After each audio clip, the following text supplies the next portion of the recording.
जब आप कड़ी मेहनत करते हैं उसके बाद भी सफल नहीं हो पाते। आपके जीवन से दुखों का पहाड़ हल्का भी कम नहीं होता। आप भगवान को भी मानते हैं फिर भी आपकी परेशानियां खत्म नहीं हो पाती। आप जिस भी काम को करते हैं उसी में असफल जवाब बन जाती हैं। तो ये कहानी आप लोगों के लिए है। गौतम बुद्धा ने 18 से 45 वर्ष के बीच के लोगों के लिए ये कहानी अपने शिष्यों को समझाई थी। एक बार गौतम बुद्धा को एक सभा में उपदेश देना था। सभा में करीब 100 से ज्यादा लोग उपस्थित थे और उनका इंतजार कर रहे थे। गौतम बुद्धा उन सभी लोगों के बीच में आए लेकिन बिना कुछ कहे ही चले गए। बुद्धा का ऐसा व्यवहार देखकर सभी हैरान रह गए लेकिन किसी ने उनसे कुछ नहीं कहा। अगले दिन फिर से सभा का आयोजन हुआ लेकिन आज सभा में उपस्थित लोगों की संख्या घटकर 80 हो गई।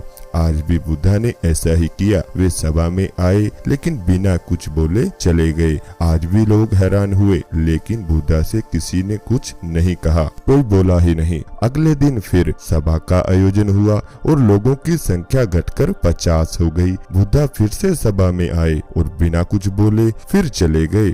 आज भी बुद्धा ने किसी ने कोई प्रश्न नहीं किया। अगले दिन फिर सभा का आयोजन हुआ और इस बार लोगों की संख्या केवल 30 थी। आज भी बुद्ध बिना कुछ बोले मुस्कुराकर चले गए। आप कहानी को सुनते सुनते इरिटेट हो गए होंगे और सोच रहे होंगे कि आखिर बुद्ध को कुछ बोलना ही नहीं था तो बार बार सभा का आयोजन क्यों किया जा रहा था। ठीक इसी तरह सभा में मौजूद लोगों को भी गुस्सा आ रहा था लेकिन इसका जवाब जानने के लिए आपको धैर्य रखना होगा। अगले दिन फिर से सभा का आयोजन हुआ और आज सभा में केवल 15 लोग ही उपस्थित थे लेकिन गौतम बुद्धा ने अपना स्थान ग्रहण कर लिया और उपदेश देने के लिए बैठ गए। बुद्ध ने जिन 15 लोगों को उपदेश दिया वे उनके भिक्षु बन गए और इन लोगों ने आगे चलकर बुद्ध के ज्ञान को अलग अलग दिशाओं में फैलाया। एक बार इन लोगों ने बुद्ध से प्रश्न किया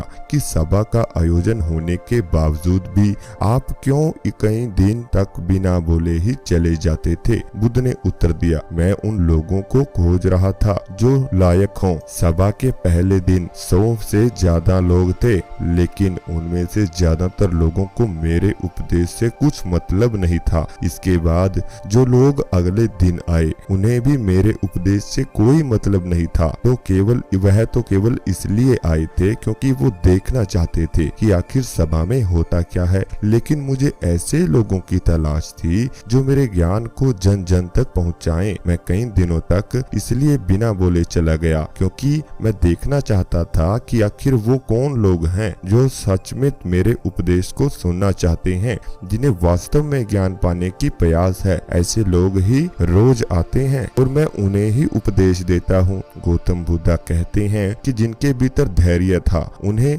मुक्ति का मार्ग मिला। जो लोग जल्दबाजी में थे वो आज घर पर बैठे हुए हैं। बुद्ध कहते हैं कि जिन लोगों में धैर्य का गुण होता है वे जीवन में कुछ भी पा सकते हैं, फिर चाहे आपका लक्ष्य कुछ भी हो। बिना धैर्य के कोई भी सफलता के लक्ष्य तक नहीं पहुंच सकता। लेकिन आज भागदौड़ भरी जिंदगी में लोगों में धैर्य ही नहीं है। सभा में जल्दबाजी और शीघ्र आते हैं। किसी कार्य को करने की होड़ मची रहती है उनके दिलों में। लेकिन गौतम बुद्धा बताते हैं कि अपने भीतर धैर्य को कैसे बढ़ाएं। बुद्धा कहते हैं कि निरंतर अभ्यास से हम अपने धैर्य को बढ़ा सकते हैं। यानी आप जो भी बनना चाहते हैं उसके लिए धैर्य की आवश्यकता पड़ती ही पड़ती है। गौतम बुद्धा ने अपने 15 शिष्य जो बच रहे थे, जिनको भिक्षु बना लिया था, उनको एक कहानी सुनाई कि एक दिन एक राजा ने अपने 3 मंत्रियों को दरबार में बुलाया और तीनों को आदेश दिया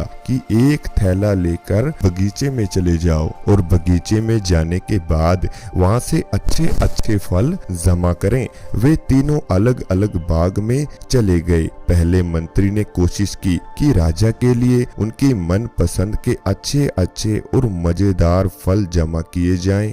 उसने काफी मेहनत के बाद बढ़िया और ताजा फलों से थैला भर लिया। दूसरे मंत्री ने सोचा राजा हर फल का परीक्षण तो करेगा नहीं, इसलिए उन्हें जल्दी जल्दी थैला भरने में ताजा, कच्चे और गले सड़े फल भी भर लिए, क्योंकि दूसरा मंत्री सोच रहा था कि राजा के पास तो बिल्कुल समय ही नहीं है, वह सभी फल तो चेक करने से रहा, एक दो फल ही चेक करेगा, तो मैं अच्छे अच्छे फल ऊपर रख लेता हूँ और बुरे फल नीचे। इसी प्रकार तीसरे मंत्री ने सोचा कि राजा की नजर तो सिर्फ बुरे और अच्छे फलों पर नहीं रहेगी, केवल भरे हुए थैले की तरफ होगी, वो खोलकर देखेगा भी नहीं कि इसमें क्या है। उसने समय बचाने के लिए जल्दी जल्दी थैले में घास पत्ते भर लिए और वक्त बचाया। दूसरे दिन राजा ने तीनों मंत्रियों को उनके थैले समेत दरबार में बुलाया और उनके थैले खोलकर नहीं देखे, सीधा ही उनको आदेश दिया कि तीनों को उनके थैले समेत दूर स्थान के एक जेल में 3 महीने के लिए छोड़ा जाएगा। जिसने जैसे फल इकट्ठा किए थे अब उनको ही खाने थे। दूसरे दिन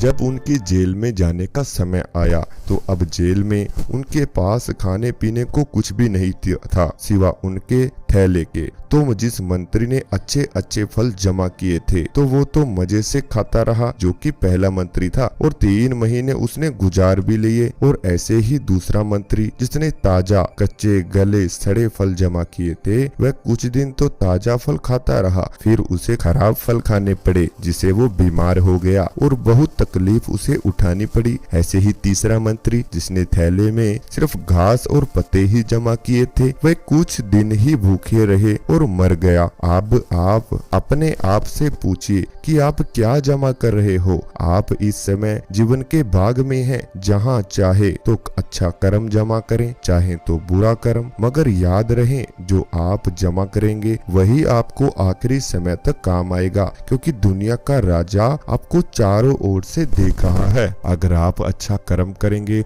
अच्छी मेहनत करेंगे तो आपके जीवन में सफलता आपको अवश्य ही मिलती रहेगी। लेकिन जो लोग केवल कुछ दिन ही मेहनत करते हैं और फिर ऐश और आराम की जिंदगी जीना चाहते हैं, तो ऐसे लोग केवल कुछ ही दिन जिंदगी जीते हैं और फिर बुरे कर्मों से उनका भार बढ़ जाता है। उनके जीवन में दुखों के पहाड़ टूटना अपने आप ही शुरू हो जाते हैं। तो आपने इस कहानी से क्या सीख ली, आप हमें कमेंट बॉक्स में जरूर बताएं और इस वीडियो को लाइक करें, चैनल को सब्सक्राइब करें, बेल आइकन को प्रेस जरूर करें।